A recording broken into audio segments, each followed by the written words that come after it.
Hey everyone, welcome back to another episode of It's a Wonderful Podcast.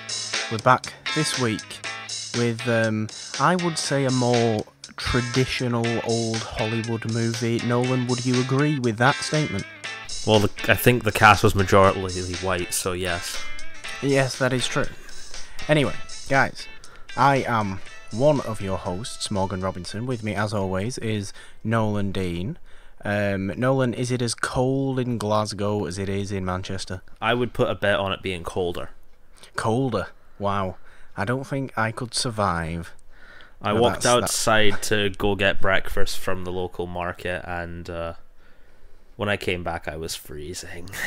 Yeah, it's pretty cold. Although, I think not being able to survive was a bit of an over-exaggeration on my part, so I apologise for that.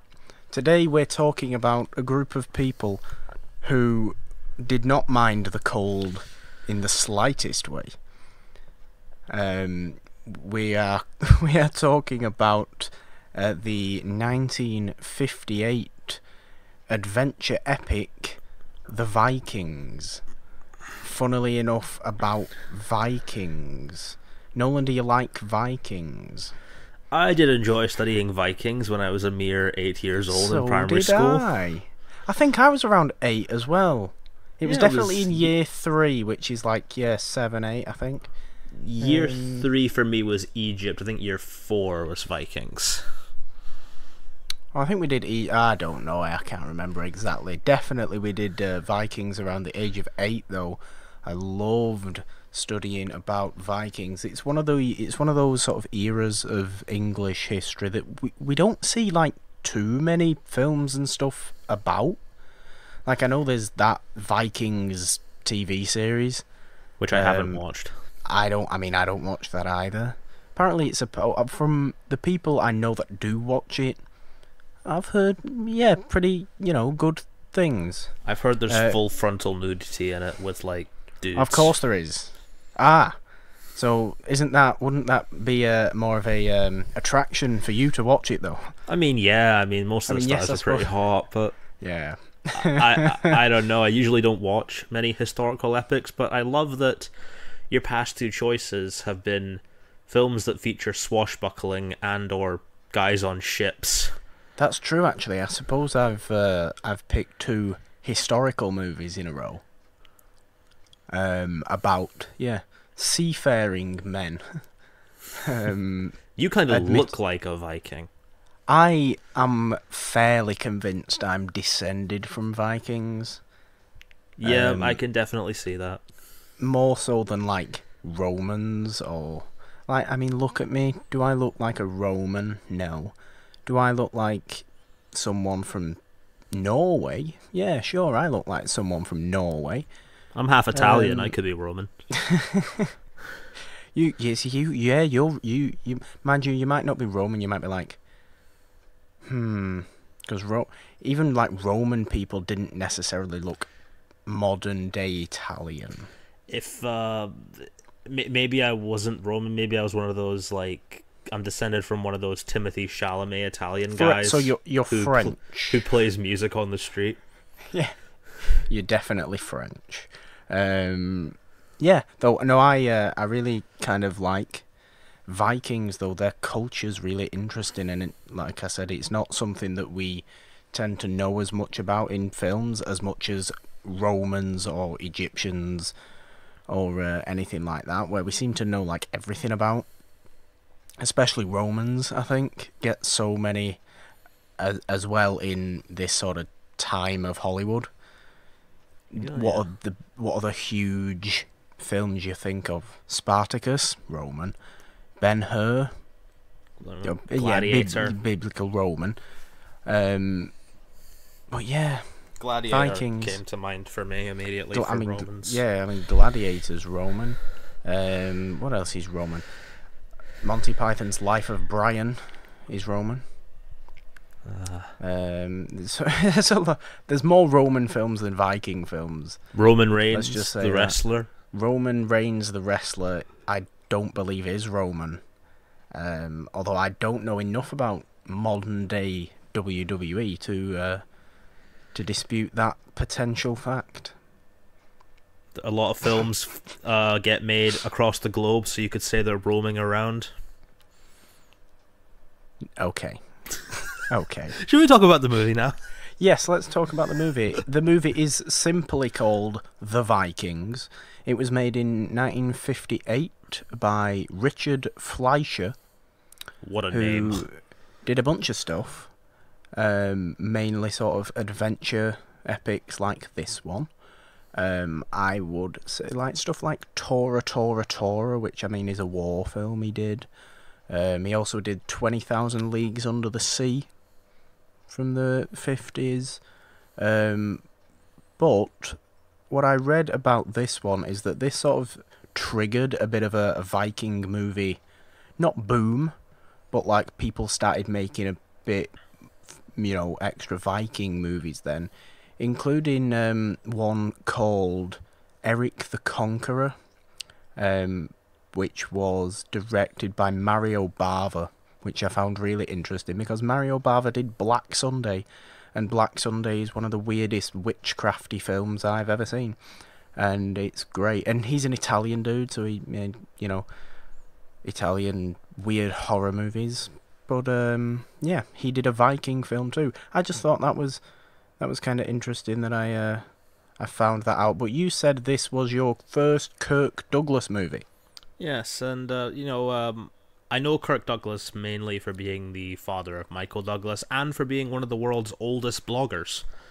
The man is 101 years old and still alive today.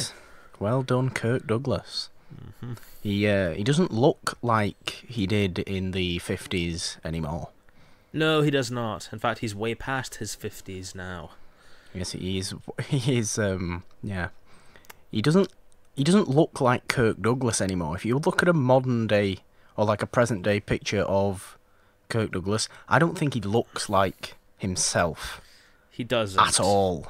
But it's quite fun to see him be the villain of this, because right from the bat, I already sense he's kind of intimidating. I mean, yeah, he kind of is. He kind of is the villain. Like, it's... I think it's fair to say that I don't think the Vikings themselves are necessarily the villains, but he has this... He's the villain to Tony Curtis's slave hero. Yeah, which is a pretty simple story. It is. I mean, it's an adventure epic story. It's not about the story. Like, everybody knows how this ends. There's a romance involved. You all know how this story goes. The good guy wins and gets the girl. Yay. It's not about that. It's just about the spectacle of the whole thing, which is exactly what epics are.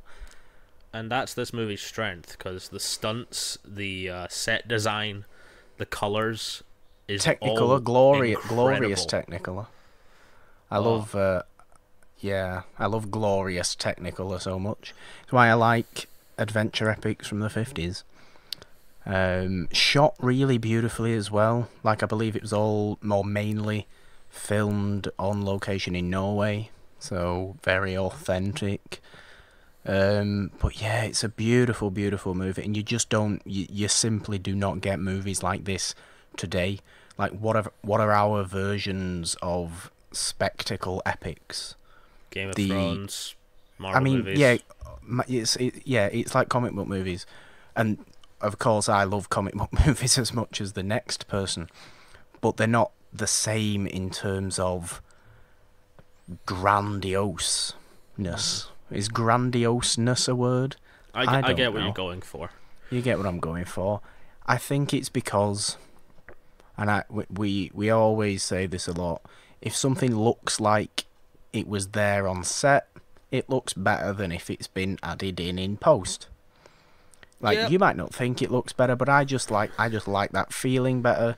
So looking at, through this camera at all these beautiful sets and beautiful shots, all that's there and it's been built, or it was originally there, and everybody's working together to do that, rather than just doing it in front of a green screen and then doing it all in post, which of course takes a perfectly great amount of skill itself, but something about 50s adventure epics that just feel very Hollywood They to are me. extremely And old Hollywood. they might as well just have a big sign that say, "Yeah, we're in Hollywood," or Hollywood. I feel like I should Yeah. know Tony Curtis from something else. The name is so We familiar. yeah, we covered Some Like It Hot on this show. Tony Curtis. That's where I know him from. Tony Curtis was in Some Like It. He was the best part of Some Like It Hot, where he pretends to be Cary Grant for a bit and talks like this to deceive Marilyn Monroe and acts like a big hotshot person, bachelor. Hello. He And there is talks like that a another bit. good bit of old Hollywood casting in this. Janet Leigh playing the female lead. Janet Leigh's in this. Janet Leigh before Psycho. I feel like Janet Leigh's only known for Psycho, and it's a shame. She's good in this. Admittedly, this was I can't say it was the first Janet Leigh movie I've seen that wasn't Psycho, because Janet Leigh was in The Fog. But apart from those, this was the only other Janet Leigh film I've actually ever seen, which is a shame because I really like her. I just maybe need to find more of her older movies or more of just her movies in general. But yeah, she plays someone by the name of Morgana as well, which I appreciate because that's the female version of me. Morgana, also the same name as the villain from the King Arthur legend. Yeah, but yeah, that's true. But this Morgana is a Welsh princess. Are you a Welsh princess? I know. Do you live a double life as a Welsh princess? Do I live a double? I don't believe so. Maybe somewhere in my mind there is an aspect of my personality that is a Welsh princess. Maybe I am like whatever his name is from Split. Just sitting down there enjoying your Welsh rarebit. Yeah, I might be. I don't think I'm Welsh. Why would I want to be Welsh? Sorry, that was harsh. That was harsh. I'm sorry, Wales. I'm sorry, the country of Wales. I know some Welsh people. They'll be very offended, I'm sure. But you know, it's all good because this. Oh god! It's better to be a Norseman or a Northman than anything else. I'm just curious what the Scottish equivalent of Vikings would be. Is it just Scottish people? It's just Scottish. Well, it's just Celts. Because that makes sense. That's who, I suppose, actually, the Vikings invaded Britain, or in England more specifically, when the Anglo-Saxons were in Britain. Now, the Anglo-Saxons came in a few hundred years before, and they were the ones that invaded the Celts. So did the Romans as well, but the Romans had already gone by the time the Saxons came, and then the Saxons came, and then the Vikings invaded the Saxons, but the Vikings never or the Vikings, I suppose, did take over, because we had, like, Danish kings for a while before William the Conqueror came and changed, you know, the Western world. Basically, it all comes down to William. You never think to.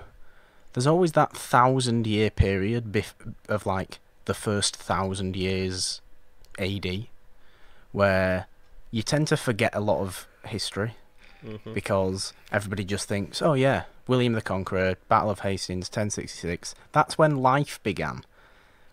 No, yeah, it was that all. tends to be me because this is how I usually spent my history classes. What? Oh, falling asleep? No. History. I'm pretty sure that my history teacher was alive in the Battle of Hastings. History. I mean, my it's history never good. teacher was Raoul. Oh, yeah. Oh, I mean, it is never good when you have a history teacher that is very old and very boring. Fortunately, I never had such a history teacher. So that's probably why I have a bit of an affinity for learning about history and watching historical things, and whether it's documentaries or whether it's really sort of very glossy movies like this, where they just shout the word Odin over and over again, it seems. Because that happened about 400 times in the 2 hours this movie was on, just Kirk Douglas or whoever it was shouting Odin as loudly as possible. Well, that's to be expected in something like this. I know, but you don't get people like... Okay, for example, you don't get Romans shouting Apollo. Oh no, that's the wrong thing. Romans shouting Jupiter. Do you? You don't get Greeks shouting Zeus. You do when they have too many vodkas. But the Vikings, of course, big drinkers. I believe that. Huge drinkers. They're a fan of drinking. They're a fan of axe throwing, which we get to see in this movie with the girl with the braids, and Kirk Douglas has to chop them off with an axe from 30 feet. I tried axe throwing once. Oh, okay. Let's tell this story. It was at a Renaissance fair in Dubai. Okay. There was an axe. There was also an archery thing. I was good at the archery, not so much at the axe throwing. Let's just say I threw the axe so far, it actually hit the bullseye on the archery stand. That's kind of perfect, though. Some poor guy's there trying to shoot his bow, and then an axe just comes whizzing past him and hits him. It's the bullseye right on, and everybody's thinking, what on earth happened there? I'm confused, though. And they turn to see 11-year-old me looking very embarrassed. I am confused at the idea of a Renaissance fair in Dubai. There was a lot of stuff there when I was growing up. Because Dubai is, it's in the middle of a desert. It's not very Renaissance-y. No, but it was, I don't know, it was a fun little day out. Oh, I'm sure it was. You developed a very successful axe-throwing career, although it's not become a career. No, I mean, there's not really much places to practice it in Scotland.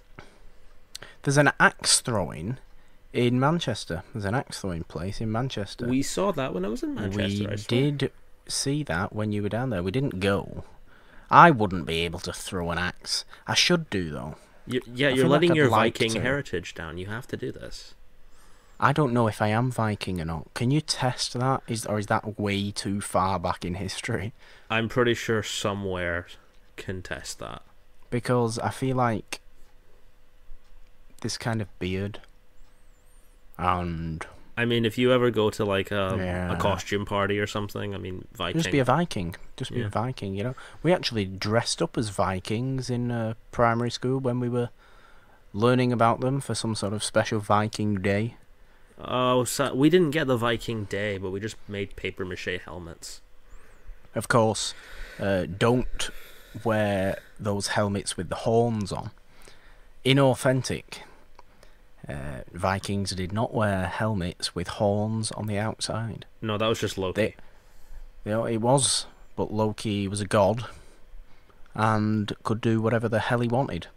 Well, not really, but otherwise, Chris Hemsworth had come in and beat him to death. I suppose. Oh no, sorry, that's Hulk who beats him to death. Hulk green, Chris Hemsworth, also like Shrek. Chris Hemsworth, Hulk is green, also like Shrek. There you go. Chris Hemsworth does not show up in this movie. I'm interested to hear though. What did you think about Kirk Douglas in this role then? Because if this was the first movie you'd really seen with him, I want to get your opinion on him as a actor. Absolute scene stealer. Every scene he's in, he owns it. But he's just got aggressive. One of those. He's got one of those like. This is hard to explain, but there's some actors who play villains where whenever they're on screen, I can't take my eyes off them, and he was one of them. Okay. He also plays heroes very well as well, though. Like Spartacus. That's good. He's got range then. And I He has like got it when, range. and as you know, I like it when heroic actors play bad guys. I think it shows a lot of their range. Yeah, that's a fair point. Like, I don't think necessarily Kirk Douglas does a great deal different in this movie to what he does in other movies I've seen him in, like Spartacus, like Paths of Glory, even, which is Paths of Glory is more of a, well, obviously it's a World War One film. It's a bit more dramatic. It's he has obviously his one famous monologue in Paths of Glory where he, slams on a table and stuff. But Ace in the Hole is another one with Kirk Douglas, which I need to watch. Have him and Michael Douglas ever been in a movie together? I could not tell you. I would assume so, because that's but I have no idea, to be perfectly honest. No, that's a silly I question. doubt it would happen now. But Well, it wouldn't happen now. Kirk Douglas is, asleep somewhere. Kirk Douglas probably awakens for 3 hours of a day to eat. 101. Imagine being 101 years old. I can't. Do you want to be? Do you want to be that old? I'm not sure. I suppose when the time comes, I'll know. But one scene I do love in this, which immediately caught my eye when I was watching it, the Falcon scene. Yeah, is really cool. Because it looked almost like a real falcon, even though I could tell it was like probably a puppet they used. I don't know. May have been a real falcon. People can train falcons very, very, very well. Obviously, it did a good job of establishing their rivalry right away. It did. Tony Curtis's pet falcon, or whatever it is, plucks out the eye of Kirk Douglas. Kirk Douglas, let's get this right out of the way. Kirk Douglas plays the heir to the Viking throne, to call it that. So he plays the villain in every fantasy epic, basically. Tony Curtis is a slave. Ernest Borgnine plays Kirk Douglas's dad, Ragnar. Which is quite funny because Kirk Douglas is 2 months older than that actor. I love that. Ernest Borgnine is such a character actor. I love him. Escape from New York. Ernest Borgnine is also in Escape from New York.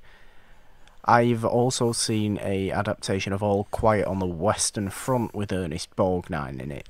He's great whenever he shows up. I love him and his weird large smile. Yeah, that smile's gonna be haunting my dreams for a while. Yeah. Although he's playing a Viking, and of course they sound very American. It's not necessarily the most authentic Viking film you're ever gonna Yo, watch. fellow Viking man, do you want to go down to the pub, get some ale? Oh dear, I don't know. Hollywood, that's what we're putting it down to. Pure Hollywood. But I don't know. I mean, what are your thoughts on an action epic or an adventure epic itself, like the genre? I don't know if you They're a nice particularly comfort. love them. They're a nice comfort for me. A Sunday afternoon film. Yeah, there's something that you just stick on kind of to have fun, but then when you sit and think about it and sit with the themes and that, I don't think you can really watch an adventure epic and be mad when it does adventure epic stuff. It's like, I imagine a lot of people nowadays would watch this and think, ugh, I've seen this all before. But, that's kind of the point. Like, adventure epics have their tropes, and it's all about how they're used. And I think with the performances and the set design and all the technical stuff, it's used pretty well here. I mean, this is a story called The Vikings. You're not going in here expecting, Cloud Atlas or level of uniqueness. No, you're not going in expecting any sort of depth, really. You're just going in looking at a nice historical epic. It's like when you watch spy movies nowadays. You know what you're getting with them. Yeah. I think with a historical epic like this, I think if they've got the set design right and they've got the costume design right, most of the time, it's okay to watch, because it's all about the way it looks, which again is also kind of maybe why I am drawn to these films, aside from the history aspect, which I really do like. I've said many times I watch films very visually. Like, the story can be whatever. If it looks nice, I'm more into it.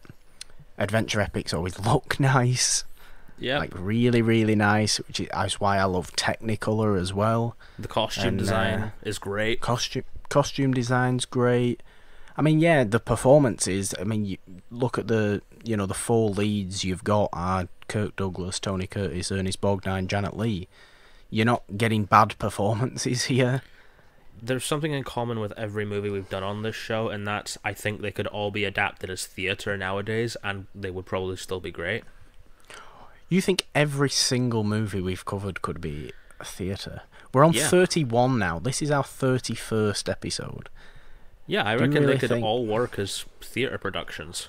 I'm going to try and think of one that doesn't work as a theatre production while you talk some more about what you liked about the Vikings.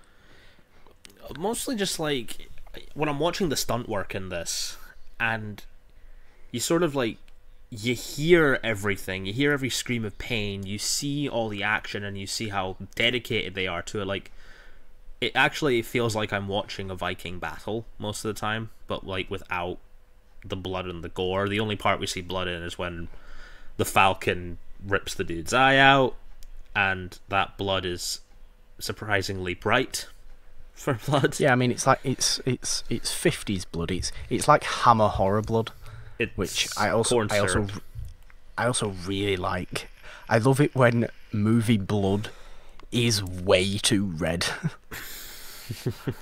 because it puts a smile on my face, because I'm just like, oh, it's a movie. I love it. I'm not watching a documentary here. If I was watching a documentary and I saw that colour blood, I'd be concerned. But I think I may have found one that doesn't work as a play. What's that? Watership Down. That actually has a theatre play version. Watership Down? What do they do? Train rabbits? No, they dress as rabbits. They dress as rabbits. Oh yeah, because that's not going to come off awfully. How does that work at all? I'm not about that. It's probably just like makeup and costumes and stuff. They dress as rabbits. There are people in rabbit costumes. There are people who look like overgrown Easter bunnies jumping around a stage going, oh no, we're going to get killed. I guarantee Watership Down has been a theatre production at some point. I would be horrendously surprised. And I do mean horrendously surprised if Watership Down was a theatre production. Okay. Like, based off your love for these kind of movies, I could see you becoming a theatre director. I don't think I don't have the theatre knowledge, for one, to be a theatre director. I could be a photographer. That's just me saying, I take nice pictures. I sell them to the Daily Bugle. Look at pictures, they nice, right? It's basically my entire life. Even though I'm not a photographer, but and I don't, photography takes a while to get right. There's a lot of elements to photography, and I applaud anyone that does it beautifully. Like the people who photographed this film. I believe the cinematographer's name is Jack Cardiff, I think. It's a very British-sounding name. I mean, it kind of is, but I don't imagine he was British. Speaking of the British, actually, let's talk about the British people, or the English people, or more specifically, the Northumbrian people in this movie. Because, of course, at this point in the history of England, England was separated into 7 kingdoms. The Vikings, in this movie, invade the kingdom of Northumbria, which is ruled by, I forget his name, but he has a very large head. And he isn't the most pleasant of people in this movie. The Northumbrian king, who wants, of course, to marry Janet Leigh's Morgana in order to form an alliance between Northumbria and Wales. Arranged marriages, it's a pretty common theme in these kind of stories. Yeah, this was like the 9th century or something, so... No, I don't know. It's got that, like, classic Romeo and Juliet style thing to it, but with the addition of, like, a war epic.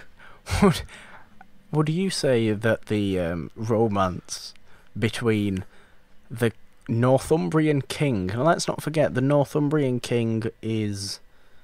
he banished... Oh, no, he didn't banish. He found out that... Was it... He wasn't... No. Let me get this right. He found out that his cousin, who was... that guy Egbert, or whatever his name was... was a Viking conspirator, so he sort of so Egbert sort of escaped to be with the Vikings, and this guy wanted to marry Janet Leigh's Morgana.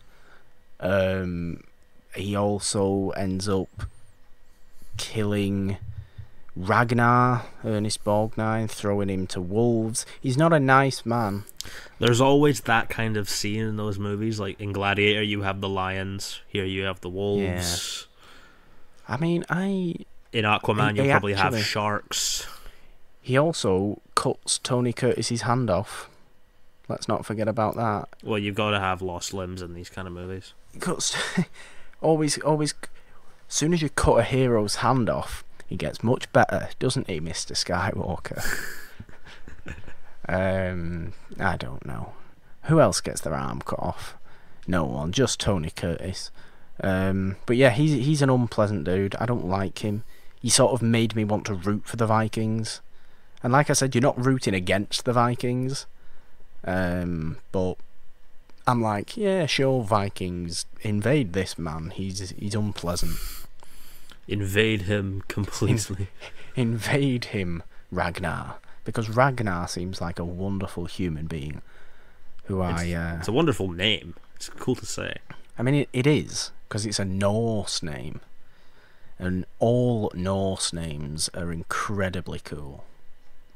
You will not find a Norseman, or a Northman, or whatever you call them, with a uncool name. They all sound great. So, out of the battle scenes, because there's quite a few of them here, which one would you say is your favourite? I mean, you've got to go with the last one. The final. The climactic one-on-one Kirk Douglas, Tony Curtis. With Janet Leigh just stood there going, ah. Which, yeah, okay, she's not given a great deal to do. This was the 50s. Yes, let's just, you know... She would soon be stabbed in a shower. She would, and then she becomes a star. Although she was really already a star. Of course she was. She was a star in Psycho, that's why it was so shocking. What am I saying? I don't know. I don't know movies anymore. I would agree with the final battle thing, because, like... I sort of love when it's not just a punching contest, but it's also a battle of wits. Yeah, I mean, it's what it's all building up to. And at this point, you know, Kirk Douglas has got one eye, Tony Curtis has got one hand.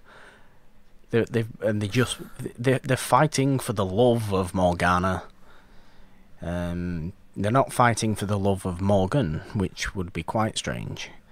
If two classic Hollywood actors were fighting for me. I mean, Kirk Douglas could still do that. But it probably wouldn't be a sword fight. It'd be like a game of cards. Oh, who would he be? I don't know. I don't even want to think anymore about any sort of potential fighting over my love, because what on earth is that all about? But yeah, this final battle is sort of what it's all building up to, really. Like, yeah, sure, it's about Vikings invading England, this movie, but of course, it's a historical epic. It's going to be about the romance eventually.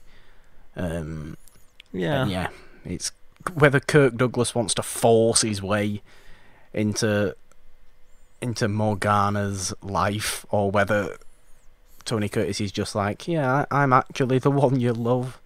So yeah, and I do love that he wins. Because Kirk Douglas thinks he's got the drop on him by cutting his sword off, but then he uses the broken blade to kill him. Yeah, the shard. That's very cool. I didn't expect that. It is. It's nice. And Kirk Douglas, quite frankly, is unlikable in this movie. So, yeah.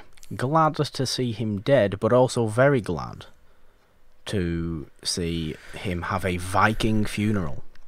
They do talk about the whole Valhalla thing a lot. They do. It's quite a spiritual theme they have here. It is, but I mean the Norse people are, or Old Norse people were very like that, very, very spiritual. I am way more into that sort of religion than I am the Christian religion, because would you want a Viking funeral? I would love a Viking funeral. I mean, I don't like boats and water all that much, but what a way to go that is. It reminds me of a Tully funeral in Game of Thrones, where they send the dead body out on a boat onto the Trident and then fire a fire arrow at the boat to set it alight. It's very similar. But yeah, I love Viking funerals. I'm glad we saw a Viking funeral in this movie, because I would have been quite disappointed had there not been something like that. Well, if we had a Viking funeral for you, it'd be burning for ages trying to get that beard off your face. Hair burns very quickly. Or does hair burn very quickly? Or does hair burn very slowly? No, hair burns quickly. No. Yeah, but with you it would burn slowly. Yeah. I don't have that much. Like I said, I don't know why I'm talking like that now. My beard is shorter these days, Nolan. My beard is shorter these days. I thought you were growing out so you could be Santa Claus for the kids at the Manchester market. Well, see, I did that. Well, I didn't be Santa Claus. Imagine that. Imagine me as Santa Claus. That wouldn't work at all. Hey, little Sally, what do you want for Christmas? Am I Nothing happy enough? Good. Am I happy? Am I jolly enough to be Santa Claus? I don't think so. I reckon you'd be more Jack Frost. I mean, I don't think I also don't think I'm that against Christmas. I'd be one of the lesser elves who just gets on with it and like, yeah, okay, Christmas. Let's just do it. That's my feeling. No, that's not my feelings towards Christmas at all. I love Christmas. But is it Christmas yet?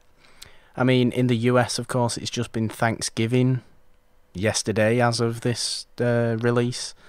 So I suppose we're allowed to start talking about Christmas now. But I don't know. This is something I could imagine being played during Christmas, weirdly enough. I mean, Vikings don't have Christmas. I know, but I could just see this kind of movie being played like on ITV or something during Christmas. Yeah, I mean that's what I was saying before. It's a very Sunday afternoon film. Yeah, like all adventure epics, and this one isn't Sunday afternoons. Yeah, and this one isn't very long either. It's not like one of those ones that lasts for 4.5 hours, like with an intermission, you know, like the Ten Commandments or something like that. But no, it's a really nice. It's a smaller sort. I mean, when I say a smaller sort of epic, I mean like maybe a less elaborate one in terms of story, because it is quite simple, but it still looks as great as any of the rest of them. And what do you make of the music in this as well? Because I kind of really like the main theme. The score is incredible, but it is played a lot. I suppose that's what they did back then, but the I'm not gonna main theme complain, is it's played. free.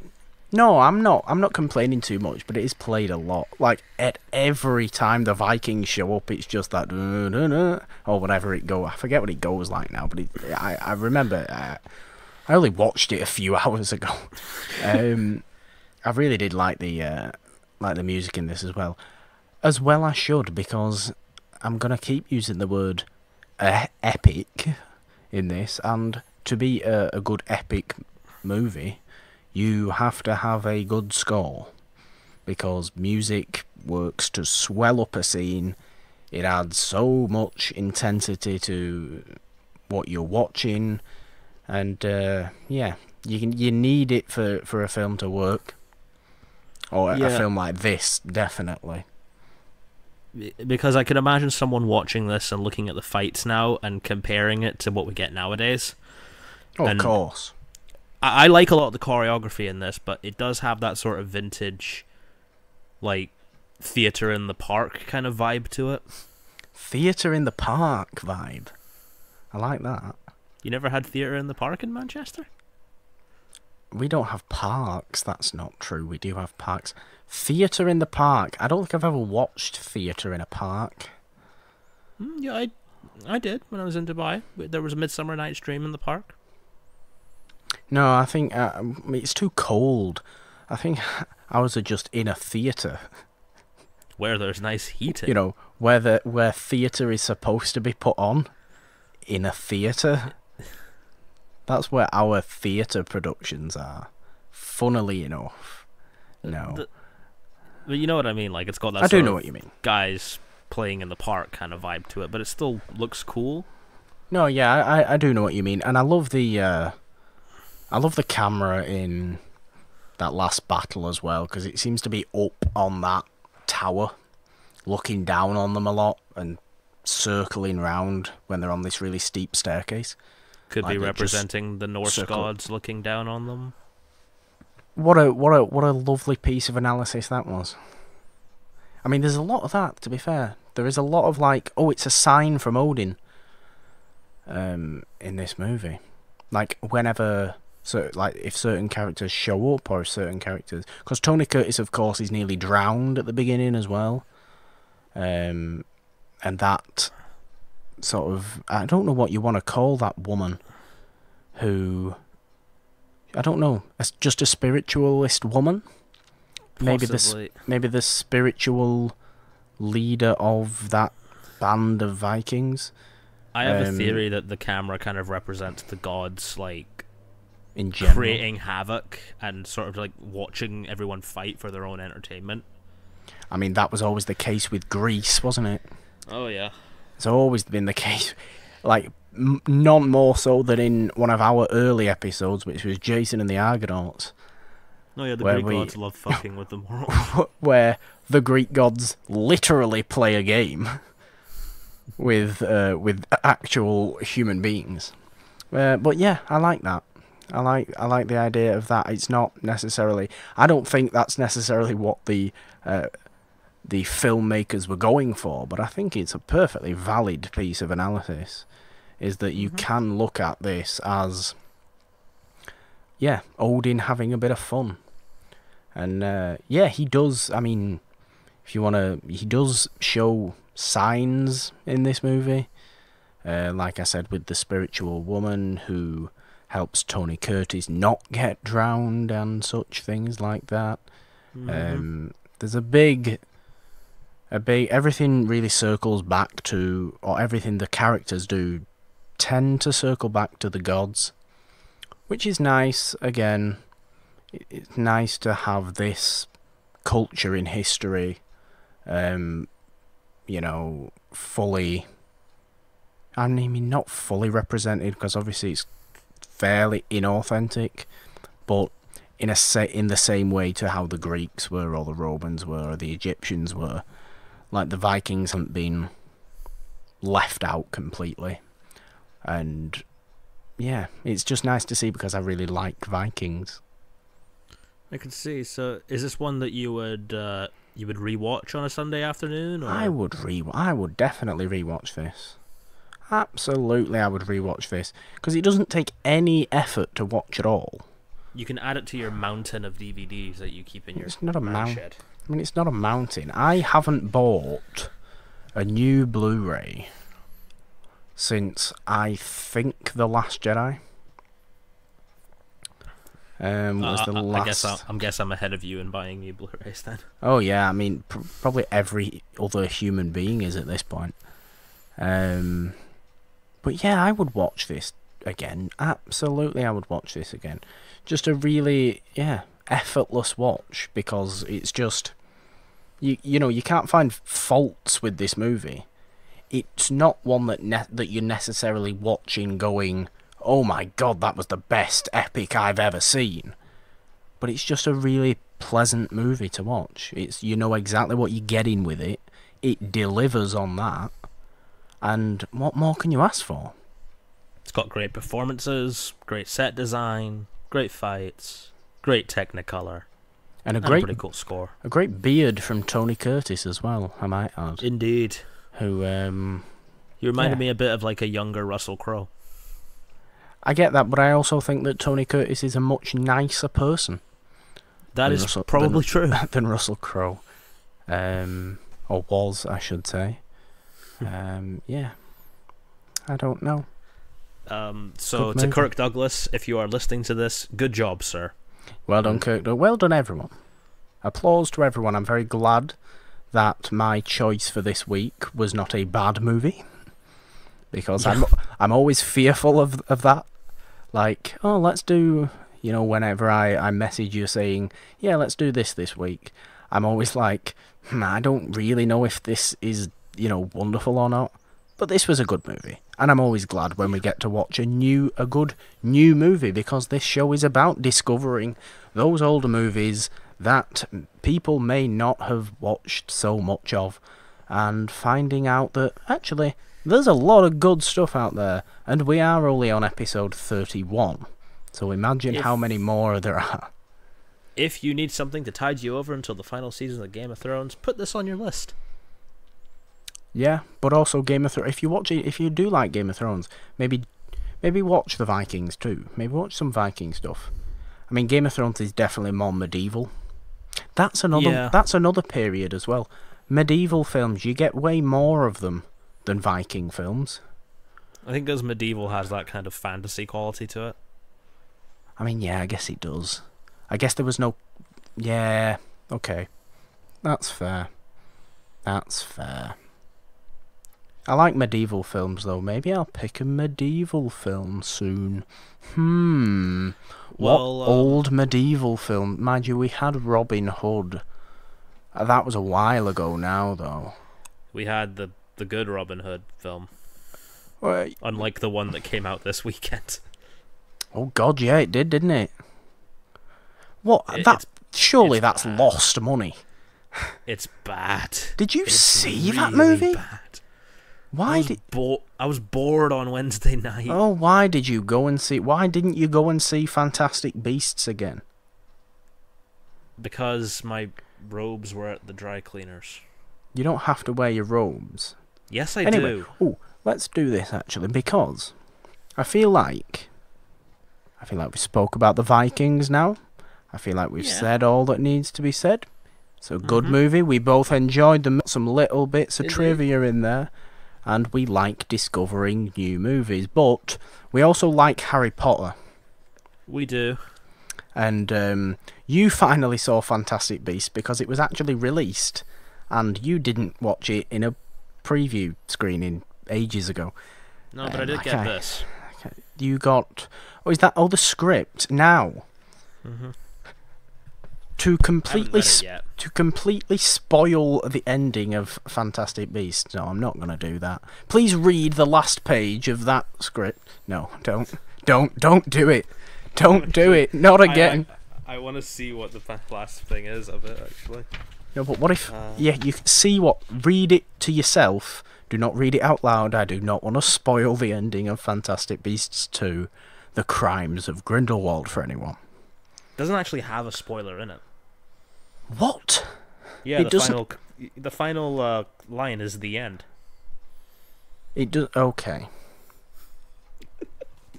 But no. I okay. will not spoil that. What did you think of the Crimes of Grindelwald, Nolan?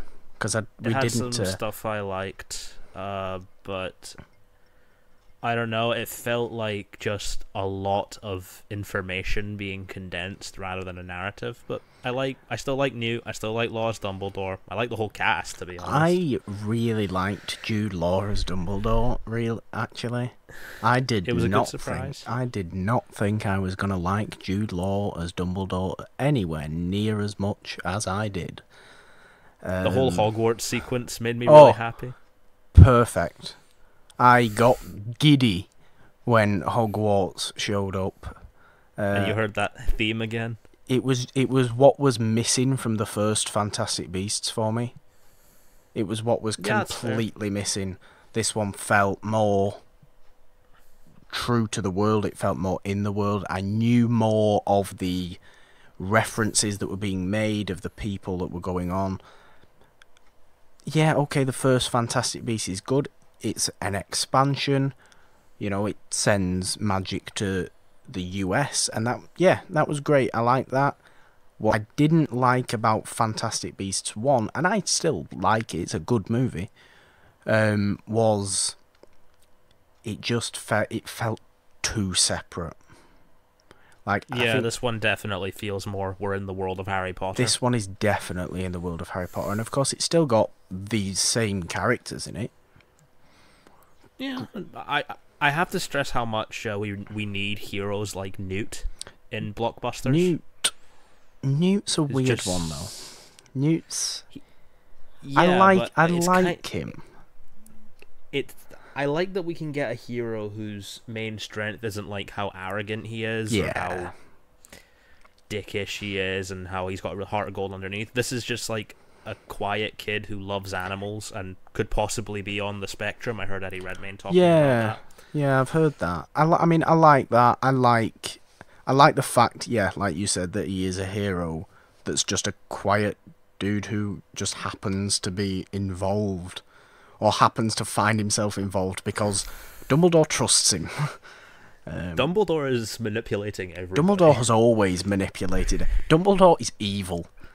No, Dumbledore evil. Yeah, that's right. I have seen a theory that the whole Deathly Hallows tale, Dumbledore's meant to represent death. Yeah, that's been around for ages. Dumbledore, is Dumbledore? Oh, I don't know. Is Dumbledore death, or I do like that theory. I'm a big fan of that theory. What I wanted to see from Fantastic Beasts was more of Dumbledore being a bit of a wizard supremacist, because he seems very much like post Grindelwald battle Dumbledore. Yeah. when he realizes that Grindelwald is bad, and then just obviously becomes the Dumbledore we all know and love. He seems too much like that for this film that's set in the early 30s. Yep. And I don't agree with the whole thing that's been going on. It's like, because this movie maybe didn't meet everyone's expectations, they should just cancel the whole thing. I want to see where it goes. No. I definitely want to see where it goes. I'm in the minority where I think I liked this movie better than the first Fantastic Beasts. I like them pretty much about the same level. I understand when people say that they felt lost because there was so much information and so much going on, that they felt like they had to really know the wizarding world to be able to get it. I understand that completely. I just happen to know the wizarding world pretty well, so it wasn't an issue for me. I was the only one in the theatre wearing Hogwarts robes. Yeah, so you're the same. It was a packed theatre, and I showed up wearing my Hufflepuff robes, carrying my wand. Carrying the wand. Oh, I don't know.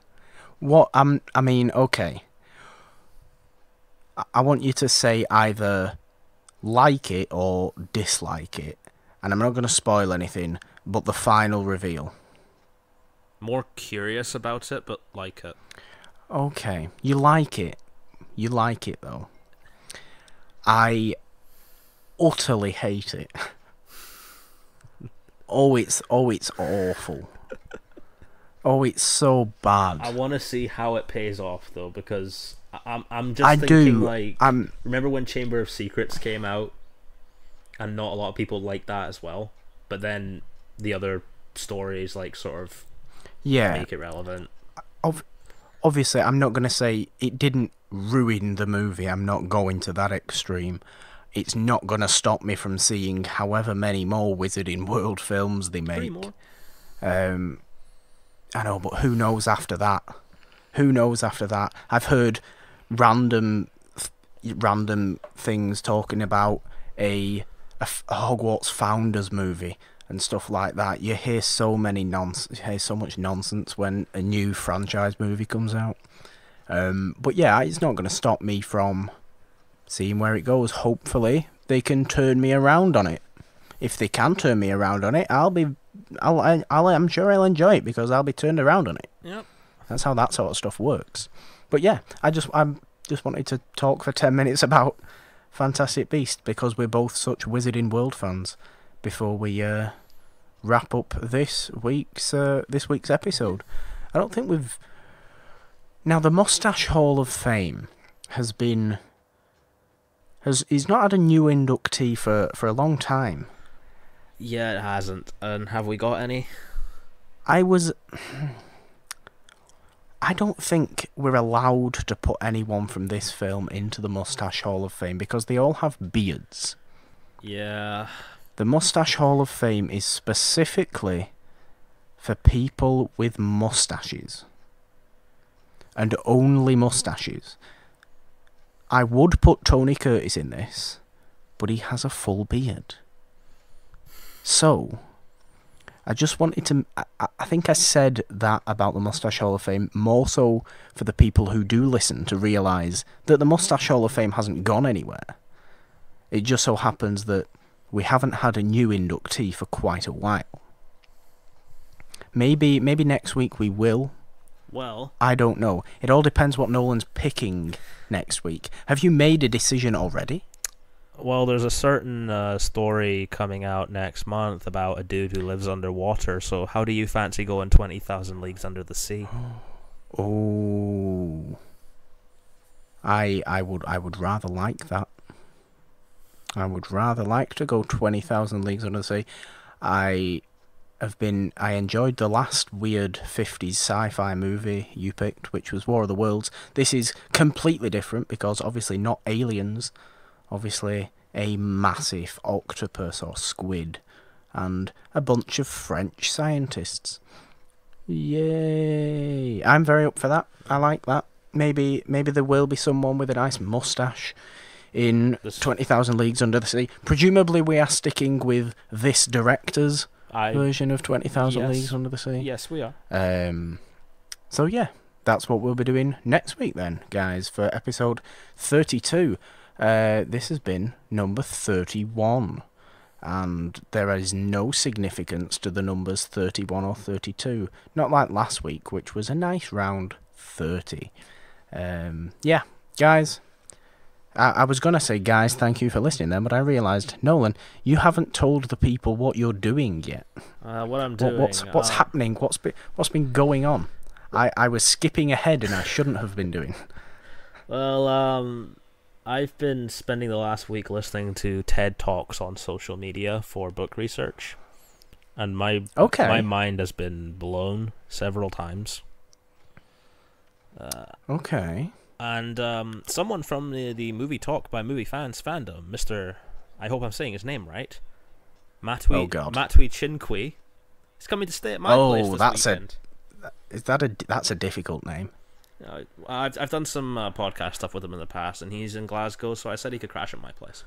Wonderful. Very nice. He will be experiencing a deep-fried Mars bar by his choice, not mine. Oh, well, that's okay then. If it's by his choice, fair enough. I'm sure that's going to be wonderful. If that's all you're doing. Yeah. Guys, I like doing this show. That's all I'm doing. I've also been playing Red Dead 2 for a bit. Oh, have you been doing that? That's good. Do Do you know what? I've fallen off the TV shows I was watching. Oh, I've been watching a TV show for the past week, like binging it. But it's so unrelated to what we do. I mean, okay. What? Just let's say the name. The Sweet Life of Zack and Cody. Oh, I love that, though. That's great. What a fantastic rewatch. Yeah, I need to finish Daredevil. I just need to finish Daredevil. Where are you in But Daredevil? anyway, I'm early on, like 4 or something like that. Right, so I It's not don't great. think you've met a certain assassin yet. I have met Bullseye. Okay. Well, you're gonna like Bullseye. Yeah, I need to do that. Guys, you can find me on the Twitters when I'm twittering and doing twittery stuff. At the Purple Dawn with a 3 instead of the E in the, because 3 is the magic number. And I've decided to start singing that, by the way. That's okay. Yeah. Do it. Into it. or on Instagram at the Purple Dawn without a 3. Yeah. Or of course the podcast Twitter is at It's a Wonderful One. Please use the hashtag It's a Wonderful One. Subscribe and download to the audio feeds on Apple and Spotify, iTunes, Apple, whatever it's called, Spotify, Stitcher, Podbean, Castbox, and leave a 5-star review on the Apple Podcasts on iTunes, and yeah, we'll read it out on the show with a big thank you and a we love you because you've been so kind to us. Keep and them that's PG. What we like to do. Keep the reviews PG. I mean, if they're being nice, I'm sure they will. I don't think that needs to be... Now that you've said that, they won't do that. God damn it, Nolan. God damn it. Yes, guys, that has been episode 32. You can find Nolan on Twitter at... NolanDean27, because I was born on the 27th of March. Oh, that's a bit more significant And than 3 is the magic number. And on Instagram at The Life and Times of Nolan Dean. The world's worst Instagram name. Guys, thank you for listening to episode 32 of It's a Wonderful Podcast. Until next week, when we're going very, very deep into the ocean. Goodbye from me, Nolan. See us out. Next week, come aboard. We're going 20,000 leagues under the sea. Bye, guys. Bye.